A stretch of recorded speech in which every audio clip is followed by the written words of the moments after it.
अस्सलामु अलैकुम। आज की इस वीडियो में हम बात करेंगे कुरान मजीद की एक खास सूरह की, सूरह इखलास की। छोटी सूरह है। सूरह इखलास एक सबसे छोटी सूरत है, लेकिन इसके मायने बहुत अजीम है। रसूलुल्लाह सल्लल्लाहु तआला अलैहि वसल्लम ने फरमाया कि सूरह इखलास कुरान मजीद का तिहाई हिस्सा है। बेशक बात यह है कि सूरह इखलास कब और कैसे नाजिल हुई और सूरह इखलास को इतना बड़ा मकाम क्यों दिया गया है, चलिए जान लेते हैं। मक्का में एक दौर ऐसा भी आया था जो कुरैश के लोग देवी देवताओं को पूजते थे, देवियों की मूर्तियों की पूजा करते थे, और हमारे नबी जब दीन इस्लाम का पैगाम लेकर उन लोगों तक जाया करते थे तो वो लोग हमारे नबी से किस्म किस्म के सवाल किया करते थे कि ए मोहम्मद, तुम्हारा अल्लाह कौन है? ए मोहम्मद, तुम्हारे अल्लाह का नसब क्या है? ए मोहम्मद, तुम्हारा अल्लाह सोना का है या चांदी का है? नाउजुबिल्लाह, ऐसे ऐसे सवाल हमारे नबी से कुरैश के लोग किया करते थे। एक दफा कुरैश के लोग हमारे नबी के पास आए और कहने लगे, ए मोहम्मद, बताओ तुम्हारे अल्लाह खाता क्या है? तुम्हारे अल्लाह का नसब और खानदान क्या है?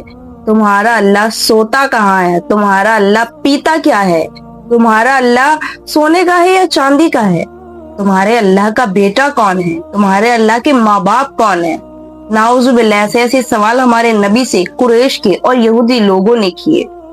हमारे नबी ने ये बात सुनकर बड़े परेशान हुए और अल्लाह से दुआ की कि ए अल्लाह, मुझे इतनी हिम्मत दे कि मैं तेरी पहचान इन लोगों से करा सकूं। तभी हमारे अल्लाह ने अपने प्यारे महबूब की दुआ उसी वक्त कबूल की और उसी वक्त हजरत जिब्रील अमीन हमारे नबी के पास सूरह इखलास लेकर नाजिल हुए। सुभान अल्लाह।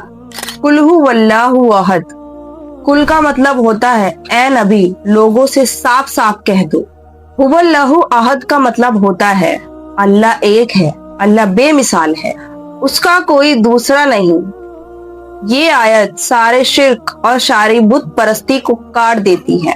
बेशक हुस्समद का मतलब होता है वो जात जिसके सामने सारी अपनी हाजतें लेकर आते हैं, लेकिन अल्लाह किसी का मोहताज नहीं है। अल्लाह को किसी की हाजत नहीं, यानी पूरी कायनात उसके मोहताज है, लेकिन अल्लाह किसी का मोहताज नहीं है। बेशक लम यलिद वलम यऊलद, ना उसने किसी को जना ना उससे कोई जना। इस आयत ने साफ साफ कह दिया, ना ही तो अल्लाह का कोई बेटा है, ना ही अल्लाह का कोई बाप है। ईसाइयों का ये अकीदा है कि ईसा अलैहिस्सलाम अल्लाह के बेटे हैं। नाउजुबिल्लाह, ये आयत उसे झुटला देती है। वलम यकुल लहू कुफुवन अहद, और ना ही कोई उसके बराबर है। अल्लाह का कोई शरीक, कोई हमसफर, कोई बराबरी करने वाला नहीं है। सूरह इखलास पूरी तरह तौहीद है, एक अल्लाह पर ईमान लाने का ऐलान है। सूरह इखलास अल्लाह की जात और अल्लाह की सिफात का पूरी तरह सबूत है। इसलिए हदीस शरीफ में आया है कि सूरह इखलास कुरान मजीद का एक तिहाई हिस्सा है। रसूलुल्लाह सल्लल्लाहु तआला अलैहि वसल्लम फरमाते हैं कि जिस शख्स ने सूरह इखलास को 3 मरतबा पढ़ लिया तो उसने मानो पूरी कुरान मजीद का तिलावत करने का उसने सवाब पा लिया। एक सहाबी हर नमाज में सूरह इखलास पढ़ते थे। जब उनसे पूछा गया तो कहने लगे कि मुझे अल्लाह की शिफात करना, अल्लाह का जिक्र करना पसंद है। रसूलुल्लाह सल्लल्लाहु तआला अलैहि वसल्लम ने फरमाया कि अल्लाह उस शख्स से मोहब्बत करता है जो सूरह इखलास पढ़ता है, क्योंकि सूरह इखलास में अल्लाह की तौहीद बयान की गई है।